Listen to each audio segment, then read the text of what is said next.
mataqaanaa waddanka cusub ee dunida la aqoonsan doono ama dunida ku soo kordhi doono aniga ayaa ku sheegi doona balse intaan muuqaalka bilaabin waxaan ka codsanayaa inaad channelka subscribe ii saartid muuqaalkana aad like garaysid mahadsanid ugu horreyn si aad u fahamtid golaha qaramada midoobay waxay ka kooban tahay 195 dal kuwaasoo si buuxda loo aqoonsan yahay waddanka ugu dambeeyay ee la aqoonsan waa dalka South Sudan kaasoo ka go'ay dalka Suudaan kadib dagaalo sokeeye iyo afti qaran oo dadweynaha dalkaas laga qaaday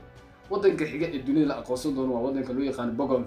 Bougainville waa qayb ka mid ah waddanka Papua New Guinea arrinta xiisaha leh ayaa ah in waddanka Papua New Guinea asiga 1975 uu ka go'ay dalweynaha Australia waxay 1901 ka go'day boqortooyada Ingiriiska 2019 ayaa codeyn buuxda laga qaaday dadka ku nool Bougainville ayagoo 97% ay u codeeyaan inay ka go'aan waddanka Papua New Guinea waxaana laga yaabaa marka la gaaro 2027 tirada wadamada adduunka ee si buuxda loo aqoonsan yahay inay gaari doonaan 196 waddan haddii arrinkan suurtagal ay noqoto waddankan wuxuu noqon doonaa waddanka 174 ee ugu dhulka weyn iyo kan 162 ee ugu dadka badan